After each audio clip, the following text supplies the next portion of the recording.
Kisah kebohongan Yusuf Mansur terkuak jika sebelum tahun 2021, para muhibin atau pengikutnya mati-mission membela junjungannya lewat berbagai media sosial.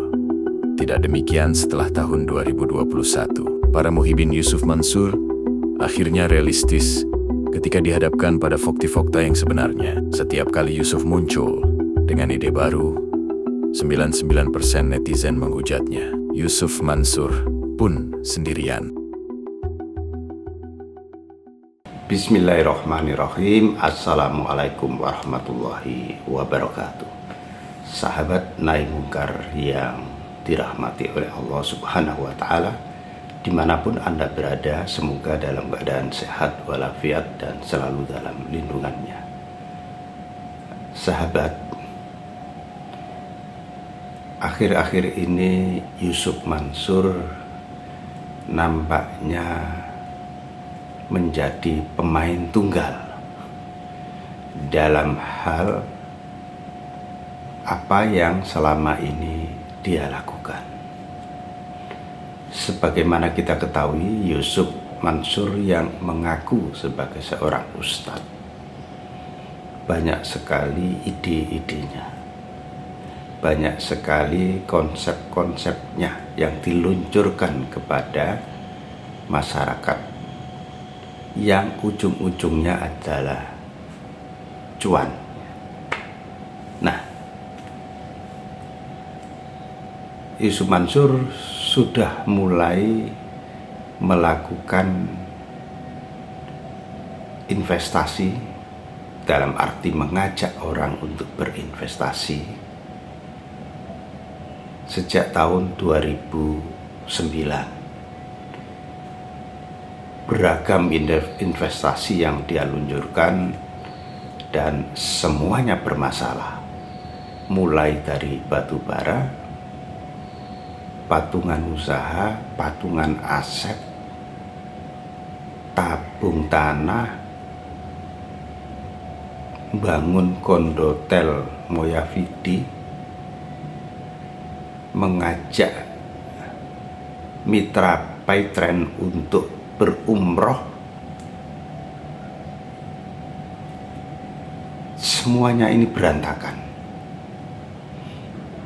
Ada yang tidak ada produknya, tetapi uang telah dia raup sedemikian rupa. Contohnya adalah batu bara yang melibatkan 250 jemaah Masjid Darussalam Kota Wisata Cibubur, Kabupaten Bogor. Uang yang dihimpun mencapai 55 miliar. Nah, ternyata apa yang dijanjikan oleh Yusuf Mansur itu zong. Uang tidak bisa kembali. Bagaimana dengan patungan usaha yang membangun Hotel City yang ada di Kota Tangerang?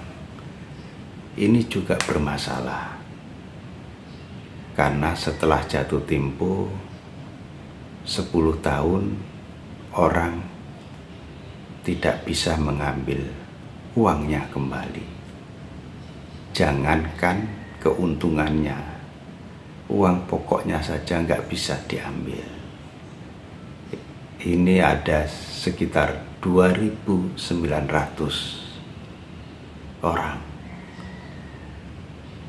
yang tahun 2012 dan 2013 itu membeli satu saham patungan usaha itu seharga 10 sampai 12 juta. Ada juga patungan aset. Ada juga kondotel Moyavidi yang ada di Jogja. Ini malah konyol lagi. Hanya sekitar setahun program ini orang sudah mengeluarkan uang dan miliaran sudah dia raup dan ternyata kondotelnya tidak ada. Juga begitu tentang tabung tanah, yang disasar adalah para tenaga kerja Indonesia yang ada di Hong Kong. Itu jelas-jelas penipuan, karena para jemaah hanya percaya bahwa Yusuf Mansur adalah seorang ustadz, dan karena itu apa yang dia utarakan, dia anut, mereka anut.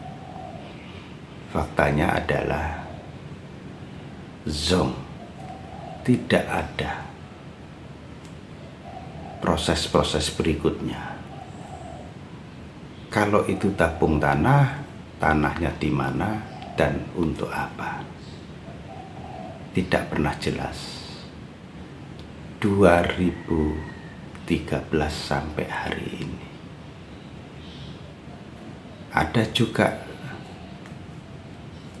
umroh, ngajak orang umroh, yang disasar adalah mitra Baitren.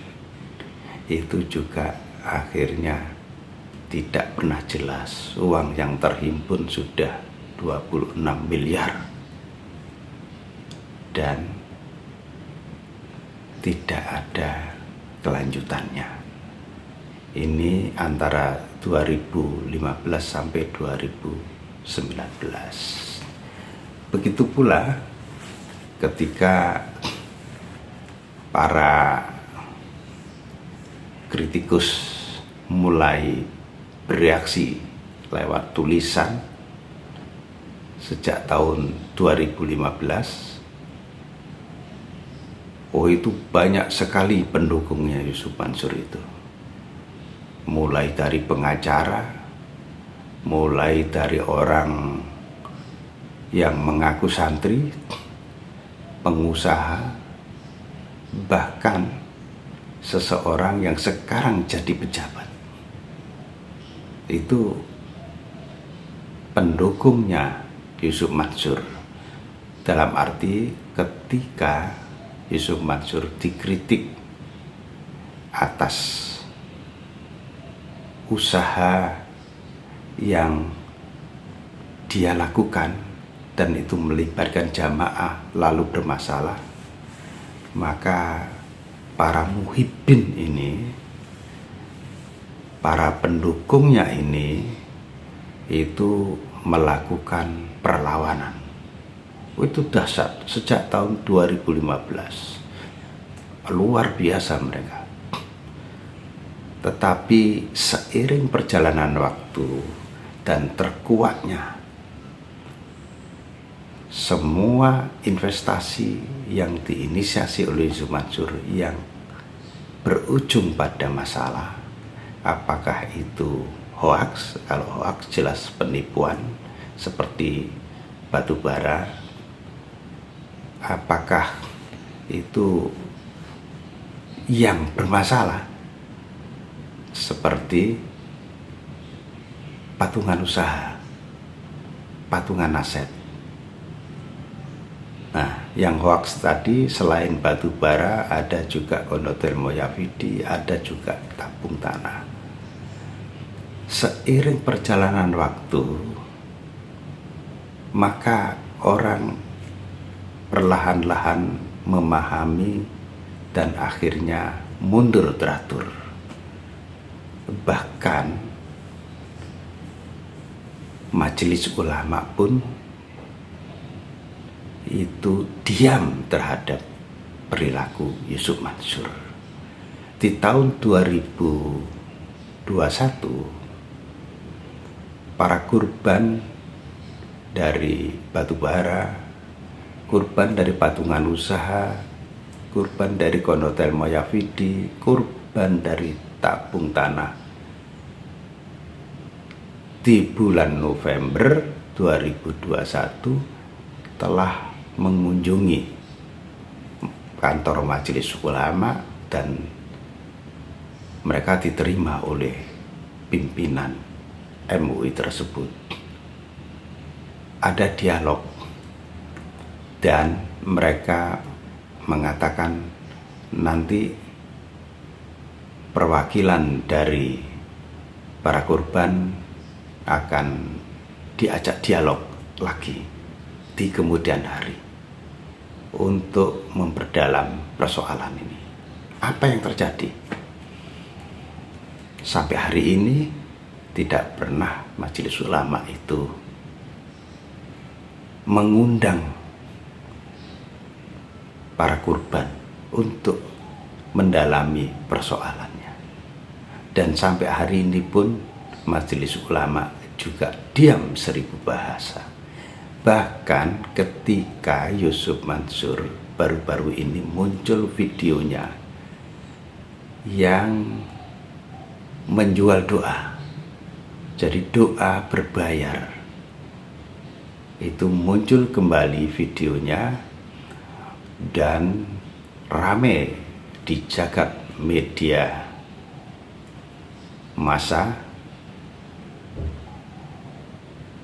Tetapi Majelis Ulama Indonesia tetap juga berdiam diri, tidak bergeming.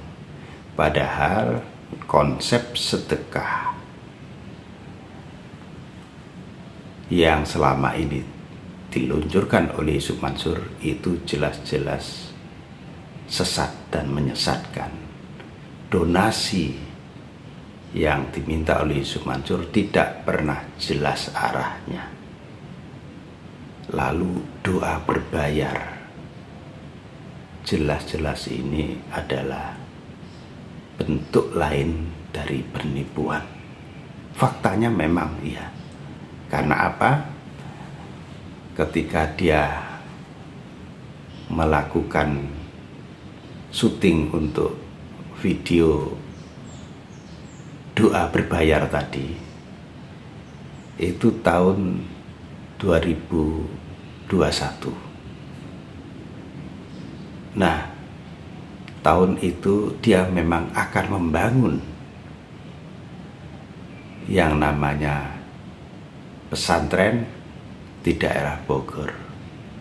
Tapi yang disebutkan membangun masjid, ruang-ruang kelas, dan ruang-ruang untuk santri menginap, itu sampai hari ini tidak pernah terjadi. Padahal dia sudah mengajak umat ini lewat video dan lewat berbagai lini media, termasuk media tulis, sejak tahun 2021. Nah, dari perjalanan yang dari hari ke hari terkuak kebohongan yang dilakukan oleh Yusuf Mansur inilah, maka para muhibinnya yang terdiri dari para pengacara, pengusaha, ustadz, mengundurkan diri. Mereka tidak lagi menjadi tameng dari Yusuf Mansur. Ada apa? Yang pertama adalah karena mereka mulai menyadari bahwa sesungguhnya Yusuf Mansur adalah seorang pecundang. Saudara, bagaimana pendapat Anda? Silakan ditulis di kolom komentar. Billahi taufiq wal hidayah, waridho wal inayah. Wassalamualaikum warahmatullahi wabarakatuh.